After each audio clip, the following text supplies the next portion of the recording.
Ibihe byiza kuri mwebwe mwese mukomeje kudukurikira ku Ishya News TV, mbifurije igitondo cyiza cyane. Turi mu gitondo cyo kuri wa kabiri, turi ku itariki 9 z'ukwezi kwa 9 umwaka wa 2025.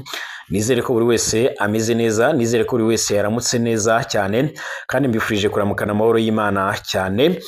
Niba utameze neza reka nkubwire ngo komera kandi wihangane. Uyu mwanya tuje kurebera hamwe amakuru azindutse avugwa. Igisirikare cy'u Burundi kirashimira ndetse kikanavuga yuko gikomeje ubufatanye n'igisirikare cya Repubulika ya Demokarasi ya Kongo mu bikorwa bigendanye no guhangana n'umwanzi, cyane cyane imigwi yitwaje ibirwanisho isanzwe irwanya impande zombi. Ibi bivuzwe nyuma yuko kugeza amagingo aya ngaya hakomeje kugaragara ubufatanye bukomeye cyane. Ni ubufatanye bwatangiye kugaragara mu mpera z'umwaka wa 2023 kuko aribwo abasirikare b'Abarundi batangiye kwinjira ku butaka bwa Kongo ndetse banatangira kugira uruhare mu gutuma ibice bimwe na bimwe bidafatwa. Nk'ubu tuvugana, umujyi wa Uvira wakomeje kugeragerezwamo gushaka gufatwa, ariko ingabo z'u Burundi FDNB zarakomeje gukingira icyo gice ndetse zikomeje kugira uruhare mu gutuma icyo gice kidashobora kuba cyafatwa, nk'uko amakuru akomeje kugenda tugera bivuga.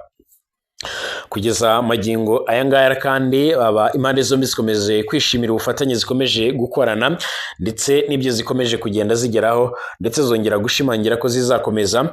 Ndetse ingabo z'u Burundi zinavuga yuko ibyo zimaze gukora ndetse n'ibyo zimaze iminsi cyane cyane ziragezaho abanyagihugu cyane cyane muri Kivu y'Amajyepfo, bishimangira ndetse bikanerekana neza yuko umutekano atari uw'igihugu kimwe, ahubwo umutekano ari ubufatanye, ndetse impande zombi ziba zigomba kuba zafatanya.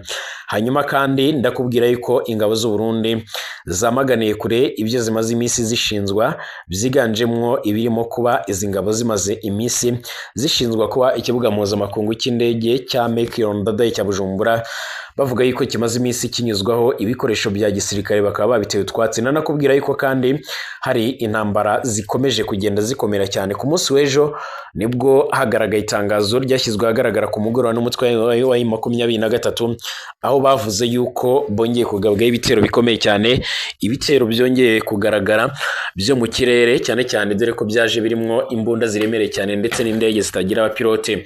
Mu bo M23 yongeye gutunga agatoki harimo abacanshuro, by'umwihariko nyuma y'uko hamaze iminsi havugwa abacanshuro b'abanya Black Water baturutse muri Colombia, ndetse bakaba hanarimo abo mu ngabo z'u Burundi, aba Mai Mai, FDLR, FARDC ndetse by'umwihariko n'abazarendo. Kugeza ubu ngubu rero ni ibitero bamaze kuvuga ko bagabwiwe ku munsi w'ejo ndetse bikibasira abaturage cyane, ariko ntibigeze bavuga aho ibyo bitero byaba byarabereye. Ikaze kuri mwebwe mwese mudukurikiye ku Ishya News TV, kanda subscribe niba ari ubwa mbere ugeze hano, kugira ngo ubambire muzajye badukurikira banabona ibiganiro byacu. Kanda like, tanga igitekerezo, ibiganiro byacu nabisangize ku nshuti zawe.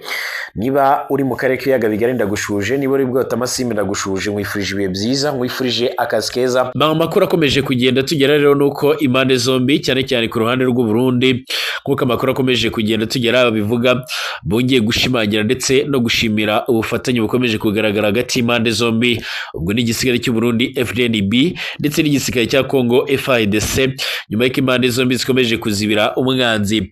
Bivugwa yuko ngo izi ngabo z'ibihugu byombi zishyira hamwe rero by'umwihariko ingufu mu kurwanya umwanzi, cyane cyane imigwi yitwaje ibirwanisho n'ingozi z'ikibi ziri mu buseruko bw'igihugu cya Kongo. Nk'uko bigaragara, uko gukorera hamwe kandi ndetse no gufashanya mu bya gisirikare byerekana ko amahoro atari ay'igihugu kimwe gusa, ariko ko amahoro ari karaha mu ruganda ntibacure. Nk'uko bigaragara mu misozi ihanamiye igisagara cya Uvira, imigwi yitwaje ibirwanisho yaragerageje gutera yerekeza muri icyo gisagara cya Uvira, yamara iyo migwi ntiyorohewe, by'umwihariko kuko ingabo z'u Burundi ninavogerwa zifatikanyije n'ingabo za Kongo baratanze inyishu rero ku mwanzi wa Kongo mu kwerekana ko intare itavogerwa. Ibi ni bimwe mu bitangazwa no ku ruhande rw'u Burundi ku bw'amasoko yacu mu gisirikare cy'u Burundi FDNB. Ati mwomenya yuko kandi inzira zose imigwi yitwaje ibigwanisho yashaka kwinjiramwe rero zicungerewe neza, kandi ibibanza byose birimwo izo nzira biri mu minwe y'ingabo z'u Burundi ndetse n'iza Kongo. Nyuma yo gutsindwa ku rugamba rero rw'amasasu, imigwi yitwaje ibirwanisho irwanya igihugu ca Kongo Kongo itandukiriye n'ubundi imbuga ngurukanabumenyi kugira ngo itere ubwoba abenegihugu bo mu karere. Icyo umuntu rero yakwita abanyagihugu bo mu karere, ibyo nabyo rero n'ubundi nta yindi ntumbero bifise atari uguhuma amaso amakungu nk'uko bigaragara. Ibihuha bivugwa rero by'umwihariko ku kibuga cy'indege mpuzamakungu cy'u Burundi Airport International Melchior Ndadaye ngo kirakoreshwa mu bikorwa rero byo kujabukana ibirwanisho mu gihugu ca Kongo. Iminembwe ni ikinyoma cyambaye ubusa nk'uko amasoko yacu yabimenyesheje, ngo kuko rero ikibuga cy'indege mpuzamakungu cy'u Burundi gikora cyubahiriza amategeko mpuzamakungu ndetse n'imigenderanire yo mu kirere traffic airline ndetse kigenzurwa n'inzego zibijejwe. Aya ni amwe mu makuru amaze gushyirwa ahabona nyuma y'uko mu minsi iheze harakwiye amakuru avugaga yuko ku kibuga mpuzamakungu cy'u Burundi cyaritiriwe Melchior Ndadaye hamaze iminsi haragera indege zimwe na zimwe zikoreye ibirwanisho aho biboneka, ndetse bikanagaragara neza yuko izo ndege zikomeje kugira uruhare ruremere cyane mu kuzana ibirwanisho bigezweho nk'uko bigaragara. Abakwirakwiza ibyo bihuha rero nk'uko babitangaje ngo birakwiye ko bamenya amategeko agenga ibibuga by'indege mpuzamakungu bakareka by'umwihariko irementanya ataho rifatiye. Abanyagihugu b'u Burundi kandi ndetse na Kongo, cyane cyane ibice biri ku mbibe z'ibyo bihugu mu kiyaga cya Rusizi, ngo babayo rero mu mutekano ntangere, kuko rero ingabo z'u Burundi ndetse n'iza Kongo ziri maso, ibituma abo banyagihugu b'ivyo bihugu rero bamana umwizero ntuze. Ingabo z'igihugu cy'u Burundi FDNB kandi ziriko zirerekana akarere ko zifise icyo zishoboye kandi zimariye ibindi bihugu, kuko ari babitumwa ko kubw'ubufatanya ibikorwa bya gisirikare bya Kongo bigaragaza insinzi ntagereranywa y'amahoro n'umutekano, kuko bafise intumbero imwe gusa.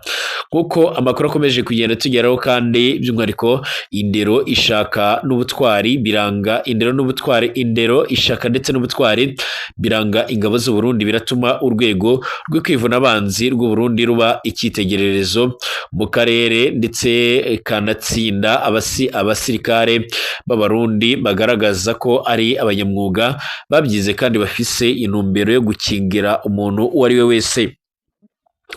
Aya makuru agiye hagaragara nyuma y'uko kandi hamaze iminsi havugwa yuko mu bice byo muri za Uvira hakomeje kugaragara imyigaragambyo iremereye cyane, ndetse hashobora kuza kugaragara ibigendanye no gufata iki gice nk'uko amakuru akomeje kugenda atugera bivuga.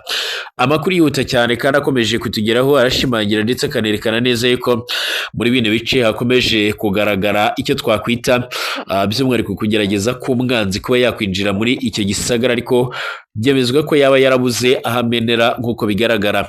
Twifashishije amakuru akomeje kugenda avugwa nuko mu minsi yeze aribwo General Emmanuel Sultani Makenga, umugaba mukuru w'igisirikare cya 23 yongeye guca amarenga akavuga yuko bafite intumbero ndetse bashobora no kuza kwigarurira ibindi bice bigiye bitandukanye. Icyakora amakuru yandi atugera avuga yuko umujyi wa Goma nawe utorohewe ukomeje kurangwa by'umwihariko n'umutekano muke, cyane cyane by'umwihariko mu gihe inshuro nyinshi hakunze kugaragara amamandi ndetse n'abandi bateza umutekano muke. Ku ruhande rw'izi nyeshyamba bakavuga yuko ari igisirikare cya leta ya Repubulika Demokarasi ya Kongo. Icyakora nubwo bihagaze bityo rero amakuru atugera avuga ko ibitero byo mu kirere byongeye kugaruka, ndetse ngo ntago biraza kugaragara by'umwihariko ahantu hagiye hatandukanye honyine, ahubwo ibi bitero bigomba no kuza kugira cyangwa se bigomba no kuza kugaragara mu bice byiganjemo ibyo muri Kivu y'Amajyaruguru nko muri Goma ndetse n'ahandi. Ubuyobozi bwa FC kugeza amagengo y'aya baratangaza banatabaza ko kuwa mbere ingabo z'ihuriro rya Kinshasa zagabye ibitero birimo urugomo rukabije cyane hirya no hino ku mirongo y'urugamba, byibasiye ahanini cyane ahantu hatuwe cyane n'abaturage.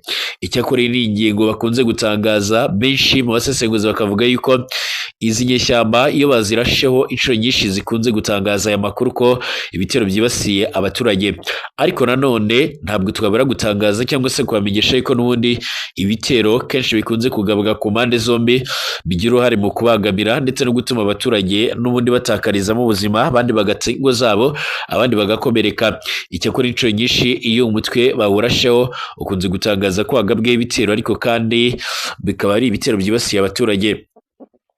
Ibi byatangajwe mu itangazo ryihutirwa ryashyizwe ahagaragara na AFC iri binyujije kuri X ku mugoroba kuri uyu wa mbere nk'uko bigaragara.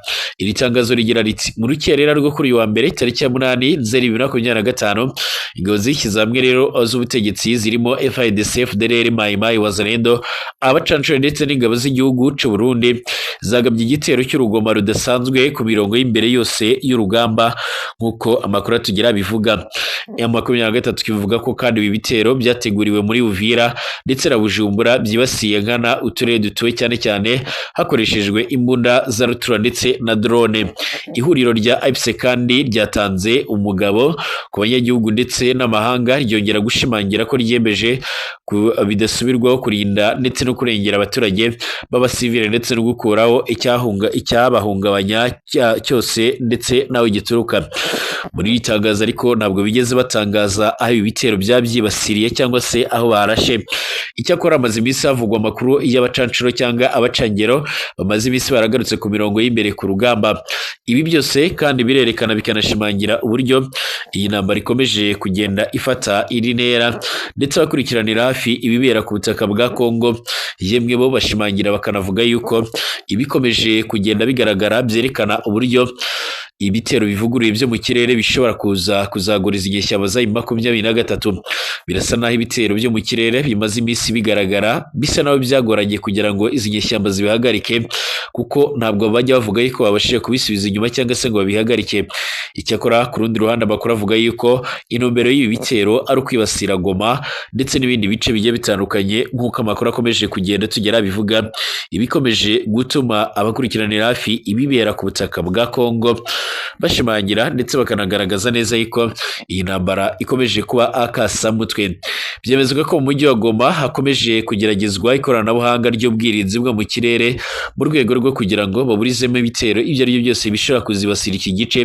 Iki gice gisanzwe gifatwa mu murwa mukuru w'intara Kivu y'Amajyaruguru, ariko kandi ubutegetsi bwa Kinshasa nabwo bukaba bukomeje gushakisha uburyo bagomba kwigarurira iki gice byanze bikunze.